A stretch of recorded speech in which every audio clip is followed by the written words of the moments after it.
ಇನ್ನು ರಾಜ್ಯದ ಬಿಜೆಪಿ ಸಂಸದರ ವಿರುದ್ಧ ಸಿಎಂ ಹಾಗೂ ಡಿಸಿಎಂ ವಾಗ್ದಾಳಿ ನಡೆಸಿದ್ದಾರೆ. ಕೇಂದ್ರದಿಂದ ನಯಾ ಪೈಸೆ ಹಣ ತಂದಿಲ್ಲ ಇವರು. ಬರೀ ಮಾತು ಮಾತು ಮಾತು ಅಷ್ಟೇನೆ. ಇಷ್ಟು ಜನ ಇದ್ದಾರೆ, 5 ಜನ ಎಂಪಿಗಳಿದ್ದಾರೆ. 1 ರೂಪಾಯಿ ಬೆಂಗಳೂರಿನ ಅಭಿವೃದ್ಧಿಗೆ ಅಂತ ಇವ್ರು ಯಾರಾದರೂ ತಂದಿದ್ದಾರ?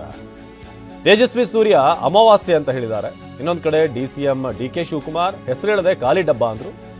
ಸಿಎಂ ಹೇಳಿದ್ರು ತೇಜಸ್ವಿ ಸೂರ್ಯ ಅಮಾವಾಸ್ಯೆ ಅಂತ. ಕರ್ನಾಟಕಕ್ಕೆ ಅನ್ಯಾಯ ಆಗ್ತಿದೆ, ದ್ರೋಹ ಆಗ್ತಿದೆ ಅಂದ್ರು.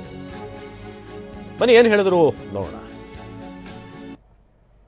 ಅವ್ರು ಯಾರೋ ಒಬ್ಬ ಸೌತ್ ನಲ್ಲಿ ಎಂಪಿ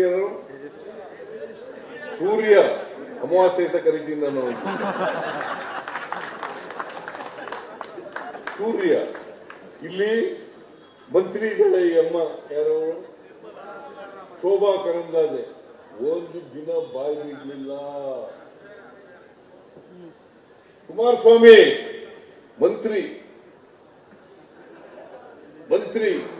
ಒಂದು ದಿನ ಬಾಯಿ ಬಿಡ್ಲಿಲ್ಲ. ಕರ್ನಾಟಕಕ್ಕೆ ಕೊಡ್ಬೇಕಾಗಿರೋ ದುಡ್ಡು ಕೊಡ್ರಿ ಅಂತ ಹೇಳಿಲ್ಲ. ಇವ್ರಿಗೆ ಏನ್ ಮಾಡ್ಬೇಕು ಹೇಳಿ. ಮತ್ತೆ ನಮ್ಮಿಂದ ಅವ್ರು ಯಾರೋ ಒಬ್ಬ ಸೌತ್ ನಲ್ಲಿ ಎಂಪಿ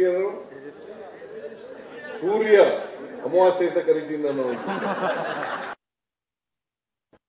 ಈಗ ಯಾವುದು ಒಡೆಯಕ್ಕಾಗಲ್ಲ. ಸುಮಾರು 113 ಕಿಲೋಮೀಟರ್ ಟನಲ್ ಅಂತೀನಿ, ಎಲಿವೇಟೆಡ್ ಫ್ಲೈಓವರ್ ಮಾಡಕ್ಕೆ ತೀರ್ಮಾನ ತೆಗೆದುಕೊಂಡಿದ್ದೀವಿ. ಯಾವಾಗ ತೆಗೆದುಕೊಂಡಿದ್ರು? 113 ಕಿಲೋಮೀಟರ್ ಯಾವ ಕಾಲದಲ್ಲಿ ತೆಗೆದುಕೊಂಡಿದ್ರು? ಸುಮಾರು 40 ಕಿಲೋಮೀಟರ್ ಟನಲ್ಲು. ಅದಕ್ಕೆ ಟೀಕೆ ಯಾರೋ ಒಬ್ಬ ಎಂಪಿ, ನಾನು ಹೆಸರು ಹೇಳಕ್ ಹೋಗುದಿಲ್ಲ. ನಾನು ಬರೀ ಖಾಲಿ ಡಬ್ಬ, ಬರೀ ನಾಯ್ಸ್, ಬರೀ ಟ್ವೀಟ್ ಮಾಡೋದು ಇದೇ ಆಗೋಯ್ತು. 1 ರೂಪಾಯಿ ಒಬ್ಬ ಎಂಪಿ. ಬೆಂಗಳೂರು ನಗರದಲ್ಲಿ 5 ಜನ ಎಂಪಿಗಳು ಗೆಲ್ಲಿಸಿದ್ದೀರಿ. ನಿರ್ಮಲಾ ಸೀತಾರಾಮನ್ ಕೇಂದ್ರದ ಮಂತ್ರಿ 10 ರೂಪಾಯಿ ಬೆಂಗಳೂರು ನಗರಕ್ಕೆ ಕೊಟ್ಟಿದ್ದಾರೆ ಅಂತ ಹೇಳಿ ಇಲ್ಲೇ ನೀವು ಏನ್ ಕೊಡ್ತೀರೋ ಶಿಕ್ಷೆಗೆ ನಾನು ಒಳಗಾಗ್ತೀನಿ.